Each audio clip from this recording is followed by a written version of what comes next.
This is my mom, and I've known her for 15 years. How long have you had a personal relationship with Jesus? About 35 years. I was about 10 or 11 at the time. How do you explain what a personal relationship with Jesus is? That's an interesting question because, how do you explain what a personal relationship is, period, right? It's about having experiences with people, spending time with them, wanting to spend time with them, wanting to share things with them. And with Jesus, that means spending time, right? There's different ways you can do that, right? Through the Bible, through prayer, by helping others and kind of seeing them the way Jesus might see them. What does your personal relationship with Jesus mean to you? Well, I'll share a little bit about that, right? It means that I'm spending time with him. It means that I go to him when I, have struggles, right? And maybe I'm stressed about something. I go to him when I'm super excited about something and I want to, to share that, or, when I'm worried about something and I want to share it with him and ask for his help. How did your relationship with Jesus begin?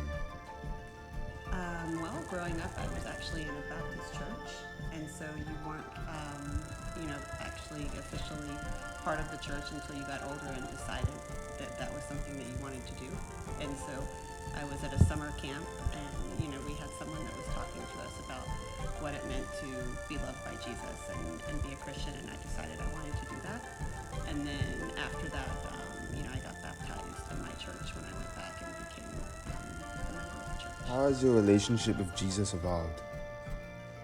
Well, I think when I was younger, particularly in the church that I grew up in, it was a lot more around kind of learning all the different things about the Bible, because we had a big emphasis on the Bible. So it was about reading the Bible, and just kind of praying to Jesus directly. And then as I got older, because as you get old, I remember when I was little, I used to wonder why is it that the Israelites are always messing up? They're in the wilderness, they're never listening, they're always making these mistakes. And then as I got older and there were bigger problems and bigger challenges I had to face, I have more empathy, because I realized, wow, I'm always making mistakes, because actually one of the verses in the Bible talks about all have sinned and fallen short of the glory of God.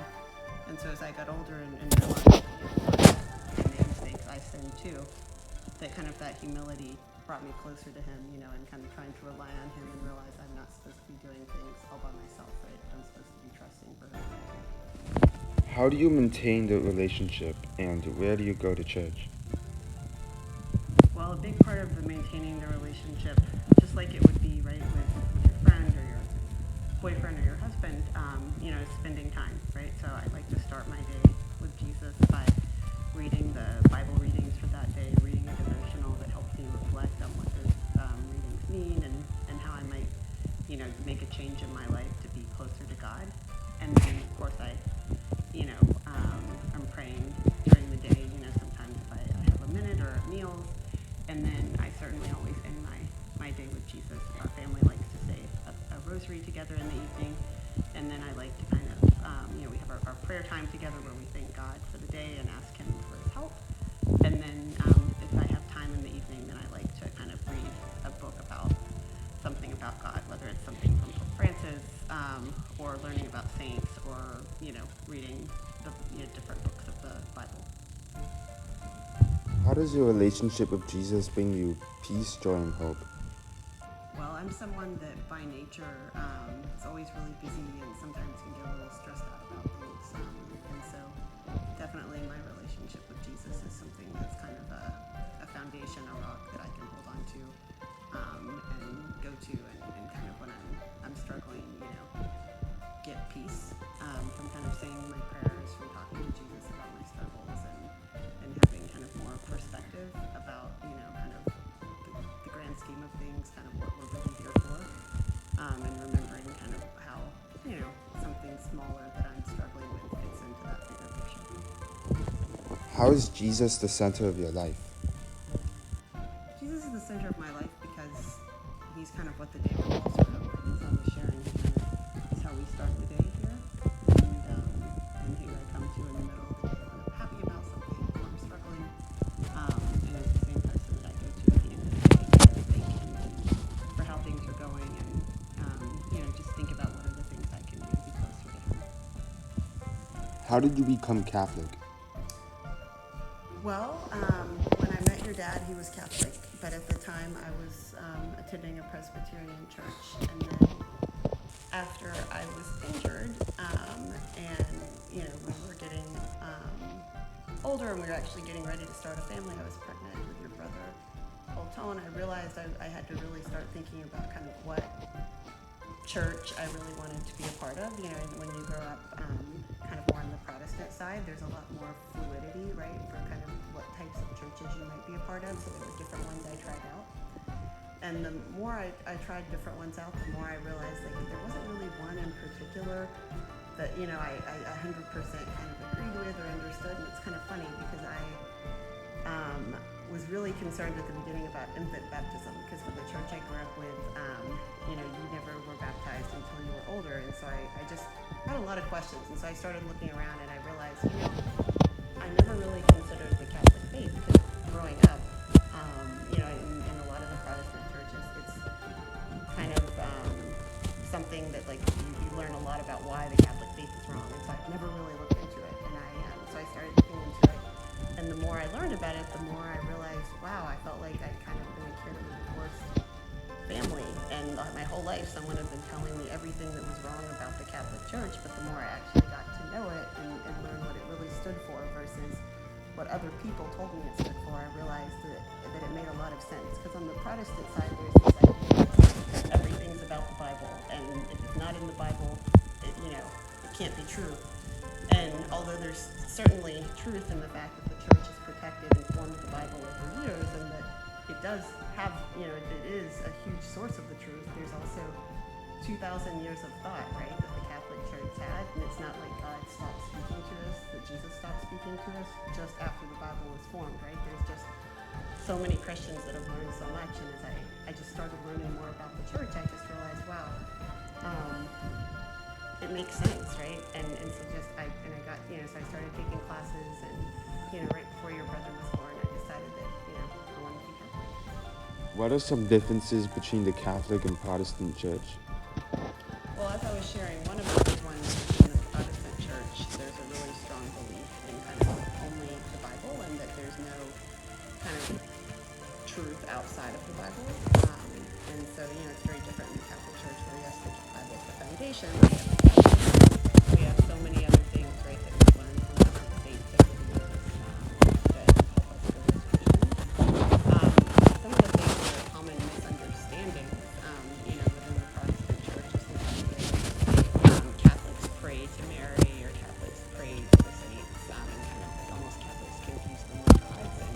And of course that's not true at all, right? That it's more about, hey, we believe in heaven, we believe that when we die, we're going to go and be with Jesus. And so naturally, anyone who has died, then naturally they're already with Jesus, right? And just like we ask our friends here, our parents to pray for us when something's wrong, it makes total sense, right? That we would, ask the saints in heaven, ask Jesus' mother, Mary, to pray for us. We ask people to pray for us all the time, and that actually says in the Bible, I think it's in the book of James, the kind of the prayers of holy people are even more powerful. And so it makes sense, right, that we want to ask them to pray for us. But it's like an area that's really confusing in the Protestant church, where there's people think that that's something Catholics really come through. What are some of your favorite things about being Catholic? One of the things I really like, and I think it's probably because I grew up Protestant, but I just like that, there's over 2,000 years of kind of tradition, right, that we're kind of benefiting from. That like when we sing some of the songs, particularly some of the Latin ones, right, during Lent or during Advent, that, we're singing something that, people hundreds and hundreds of years ago saying, right, that we're part of something so much bigger. I also like, a lot of the different, as part of the traditions, right, the different ways that the Catholic Church kind of developed things to make it easier for people to learn about the faith, whether that's the beautiful stained glass windows, right, that you can go into a church and see and kind of think about how grand God is, how amazing the saints are, or whether it's some of the other traditions like, the Stations of the Cross, right, where you can kind of come closer to Jesus and kind of truly reflect about kind of the sacrifice that he's made for us. Or even in Advent, right, where you have Jesse trained you different things that you can do to kind of remember the salvation of this faith that we're all a part of. This interview taught me a lot about the Catholic Church and how a personal relationship with Jesus helps people.